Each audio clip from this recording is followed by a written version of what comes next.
Hi guys, it's Chelsea. Welcome back to my channel. Today I'm going to be talking about new acquisitions I have on my Kindle, and also one book that that was lent to me. And so let's just get started and talk about the books on my list. Okay, so the first book that I have is The Undoing Project by Michael Lewis. It's a nonfiction book. Michael Lewis is one of my favorite authors. I love his book, The Big Short, Liar's Poker, and Flash Boys. His book Moneyball, he has a lot of books that were adapted into movies, like The Blind Side, Moneyball, and The Big Short, which was the most recent one, I believe.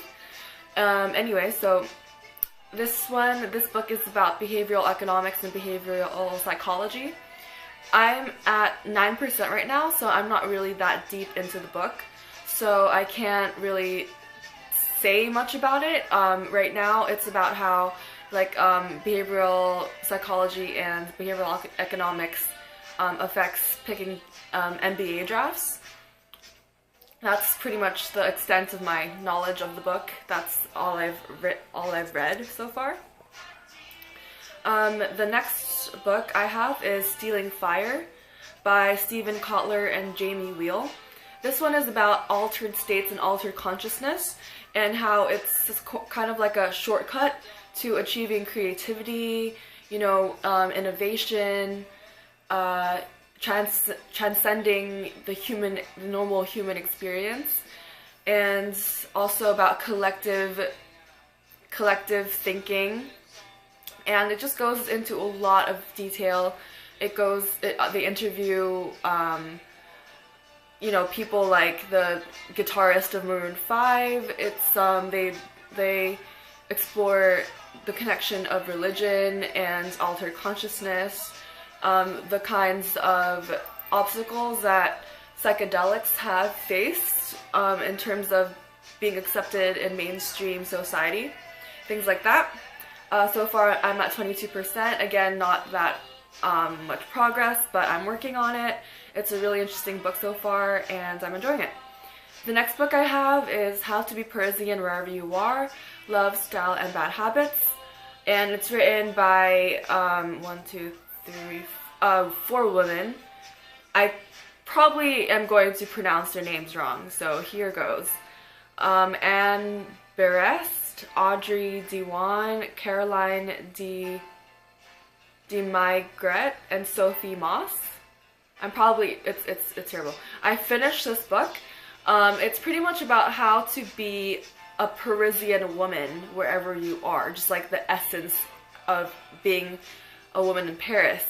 And it's not really a book that's meant to be taken seriously, I think. It's just a very light book. Like, I would consider it more of a coffee table book.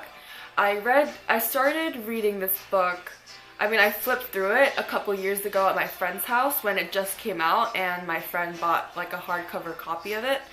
And my current boyfriend keeps insisting that I remind him of a French girl.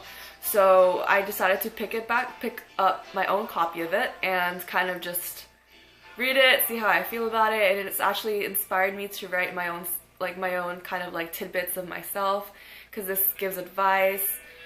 This gives it tries to show the essence of and the making of a Parisian woman, and I kind of wrote down what it means to be me, my essence.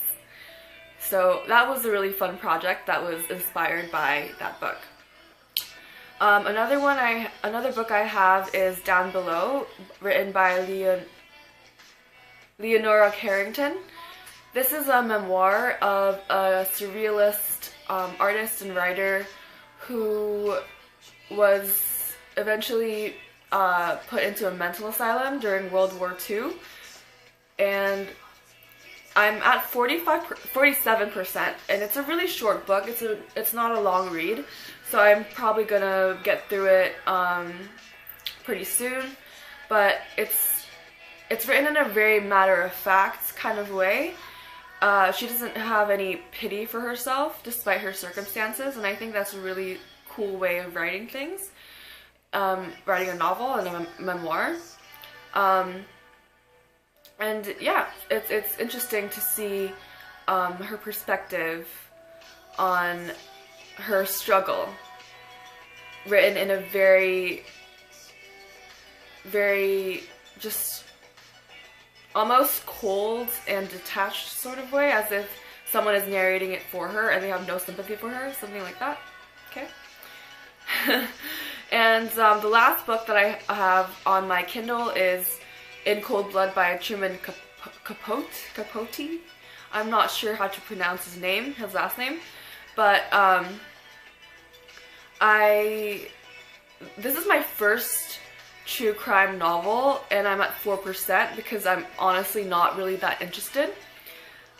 Oh no, wait, I think this is my second true crime novel. My first true crime novel was Devil in the White City, which I loved, but that was for a different reason. So far it's slow going. I'm not really that entrapped by it by any means. So it'll probably take me a while to get through it, if I get through it at all.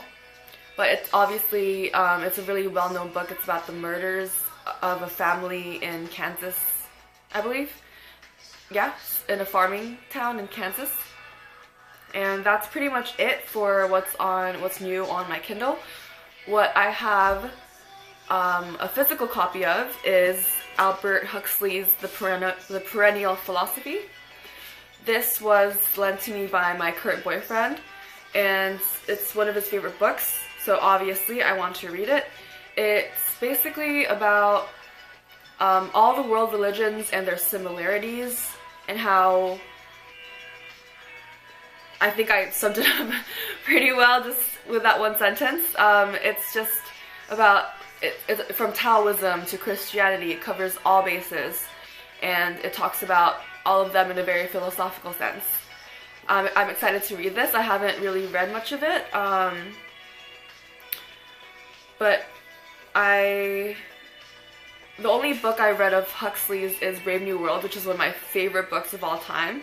So if this book is anything like that, which I doubt because it's non-fiction, but if the writing style is the same, then I'm pretty sure I'm going to love it. So I'm really excited for this. And the cover is so nice. Look at it. It's kind of beat up.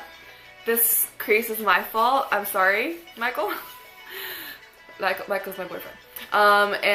But this part is not mine. I'm actually thinking of like wrapping it in plastic so it doesn't get even more damaged, but I don't know if he would want that or not, but whatever. Anyway, that's it for this video. If you watched till the end, thank you very much for watching, and I hope to see you in my next video. This was short and sweet, just how I like it, and yeah, see you guys. Bye.